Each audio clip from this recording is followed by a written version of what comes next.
சரியா மாணவர்களே, நாங்கள் முதல் செய்த வீடியோட தொடர்ச்சி தான் நாங்கள் இப்போ பார்க்குறோம். இப்போ வந்து கிரேட் 7 தொடர்ச்சி தான் இதில் பார்க்குது.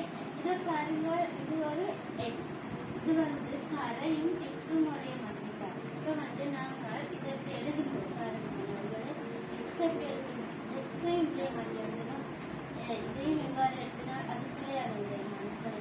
இதை வந்து நாங்கள் எக்ஸ் இந்த சி மாதிரி போட்டு எழுதுற முறையில தான் எழுதுவோம். சரியா மாணவர்களே?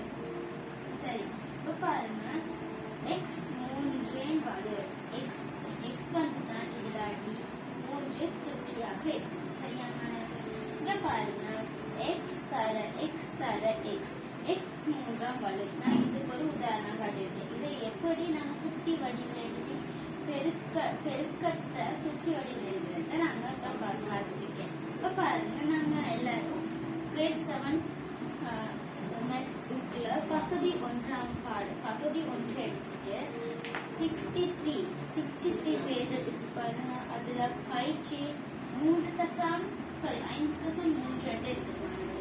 அந்த 5.3ல வந்து ஒரு பயிற்சி முதலாவது பயிற்சி ஒன்று இருக்குது. சரியா மாணவர்களே? அந்த பயிற்சியை பாருங்க. எக்ஸ் சமன் 3 பிரதியிட்டு கீழே தரப்பட்டுள்ள ஒவ்வொரு கோவையினரும் பெருமானம் காண்பு, ஒவ்வொரு பெருமானம் காண்பு சொல்லிருக்காங்க. இப்ப பாருங்க, எக்ஸ் என்பதை பிரதியிடுக என்னதான் முதலாவது சொல்லிருக்காங்க. எக்ஸ வந்து எத்தனையாக பிரதியிடுகன்னு சொல்லியிருக்காங்க, 3ஆக பிரதியிட சொல்லிருக்காங்க.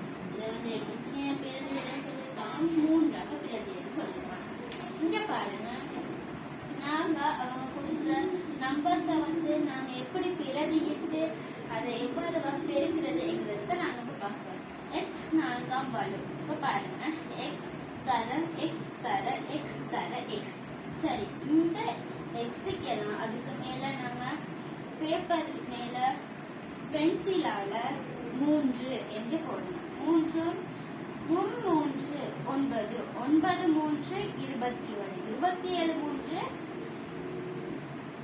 27 3 81. சரியா மாணவர்களே? இப்ப பாருங்க, இரண்டாவது இதே மாதிரி தான் நாங்க இப்ப இரண்டாவதே செல்லப்படும். இது வந்து புதுசானது, 3 எக்ஸ் 2ஆம் வலு. சரியா மாணவர்களே?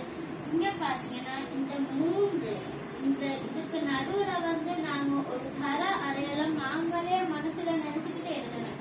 இப்ப வந்து நாங்க செய்க வழியில எழுதும் போது 3